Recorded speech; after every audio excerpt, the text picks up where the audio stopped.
everyone, welcome back to DD Max Forex Insight, tempat di mana kita akan mengupas tuntas untuk peluang dan strategi di bisnis forex di minggu ini.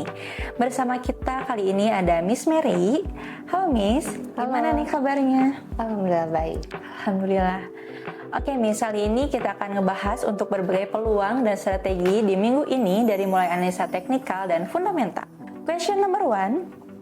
Apa dampak manufacturing PMI Cina terhadap pasar forex? Itu gimana, Miss? Oke, untuk PMI Cina ini jadi indikator yang penting ya, karena menunjukkan kesehatan sektor manufaktur mereka yang akan mempengaruhi langsung ke perekonomian global. Nah, kalau misalkan datanya lebih tinggi dari ekspektasi senilai 50,3, ini artinya aktivitas manufacturing meningkat. Nah, jadi sentimen positif biasanya mendorong mata uang komoditas seperti AUD dan juga NZD itu menjadi naik. Nah, sebaliknya kalau di bawah ekspektasi, AUD dan NZD ini berpotensi melemah. Nah, sementara safe haven seperti SAU dan juga USD ini bisa jadi incaran para investor. Question number 2. Bagaimana libur bank di berbagai negara mempengaruhi volatilitas di pasar? Gimana, Miss? Untuk libur bank ini apalagi saat banyak negara tutup ya, nanti di 1 Januari ini bikin volume transaksi itu berkurang drastis. Nah, ini biasanya membuat market jauh lebih sepi dan cenderung bergerak sangat sempit juga. Tapi ini jangan jadi lengah ya, karena seperti ini tuh bisa dimanfaatkan seperti rilis data ekonomi besar seperti employment claim Amerika Serikat bisa memicu lonjakan volatilitas yang mendadak. Nah, jadi meskipun market terlihat tenang, tapi waspada aja, ada berita-berita besar yang mungkin bisa menjadi pergerakan yang drastis. Question number 3. Seberapa penting data unemployment claims pada tanggal 2 Januari 2025? Itu gimana, Miss? Oke, untuk data ini penting ya, karena jadi salah satu indikator utama yang mungkin akan mengukur kesehatan pasar tenaga kerja Amerika Serikat. Kalau angkanya lebih rendah dari ekspektasi senilai 220K, ini sinyal positif untuk ekonomi yang masih kuat dan juga akan mendorong USD menguat juga. Nah, tapi kalau klaim pengangguran melonjak, pelaku pasar ini mungkin bisa mulai cemas nih. Soalnya potensi perlambatan ekonomi dan itu biasanya bikin USD melemah. Jadi efeknya langsung terasa terutama di pasangan mata uang seperti Euro USD dan juga GBP USD. Question number 4.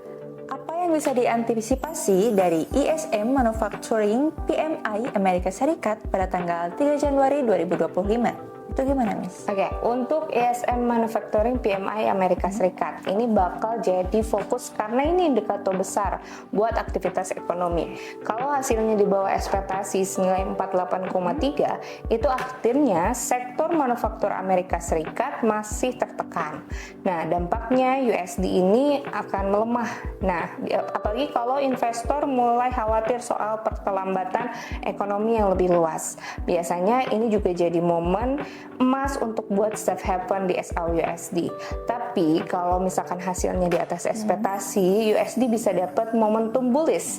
Jadi waktunya yang tepat untuk menyiapkan perencanaan bullish. Question number 5. Bagaimana AUD dan NZD bisa dipengaruhi oleh kondisi global di minggu ini? Gimana, Miss? Oke, untuk AUD dan juga NZD ini sensitif banget ya dengan berita global, terutama dari Cina. Kalau manufacturing PMI Cina ini dirilis lebih rendah dari ekspektasi, ini bakal bikin AUD dan juga NZD ini tertekan karena Cina adalah salah satu mitra dagang besar mereka. Nah, tapi kalau datanya positif, AUD dan NZD ini bisa dapat dorongan naik. Selain itu, perhatikan juga data Amerika Serikat seperti employment claim dan juga ISM PMI. Karena penguatan USD ini sering bikin tertekan dan tambahan buat mata uang komoditas. Question number 6. Apakah XAUUSD memiliki peluang di tengah rendahnya aktivitas perdagangan di minggu ini? gimana Miss? Untuk SAUUSD ini tetap punya peluang yang sangat besar ya, terutama di tengah minggu libur bank ini.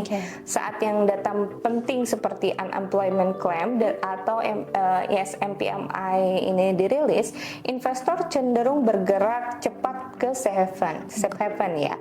Kalau hasilnya negatif untuk USD. Selain itu ada rendahnya aktivitas pasar juga menjadi breakout di level kunci lebih mungkin terjadi. Nah, perhatikan juga di support di angka 2608 dan 2610 itu sebagai area buy jika ada pullback-nya dengan target short term di sekitar ATH-nya di 2736. Question number 7, apa yang perlu diperhatikan untuk trading GBP USD di minggu ini? Oke, untuk GBP USD di minggu ini kemungkinan bergerak lambat ya di awal karena libur Bank Inggris. Nah, tapi fokusnya bakal bergeser ke data ekonomi Amerika Serikat. Kalau unemployment claims atau ISM PMI ini negatif buat USD, GBP USD ini bisa mendapatkan dorongan naik. Nah, tetap pantau resistennya di angka 1.26100 dan supportnya di 1.24743. Nah, strateginya kita cari peluang buy di area support tersebut. Kalau ada sinyal reversal atau tunggu breakout di resisten untuk konfirmasi bullish selanjutnya. Last question, bagaimana strategi trading yang bisa digunakan dalam minggu ini dengan volume yang rendah ini? Untuk dalam minggu dan volume rendah kayak seperti ini ya, fokus kita di strategi range trading di area support dan resisten, itu sebagai kuncinya. Jangan buru-buru ambil posisi sebelum ada sinyal yang jelas, terutama kalau volatilitas rendah. Hati-hati aja dengan data pasar seperti ISM PMI Amerika Serikat bakal breakout tiba-tiba bisa terjadi. Nah, untuk pasangan seperti SAUUSD, entry buy bisa dipertimbangkan di support yang kuat di 2508. Nah, sementara untuk pasangan mata uang, tunggu koreksi market di sekitar level Fibonacci yang diutamakan. Itu dia beberapa hal penting yang sudah disampaikan oleh Miss Mary. Semoga bermanfaat bagi sahabat trader di luar sana. So, jangan lupa untuk tetap like, comment, share, serta subscribe channel ini supaya kalian gak pernah ketinggalan untuk berita-berita penting di Forex Insight. Bersama saya Melinda dan Saya Mary Putri. sampai jumpa di Forex Insight berikutnya. Bye-bye.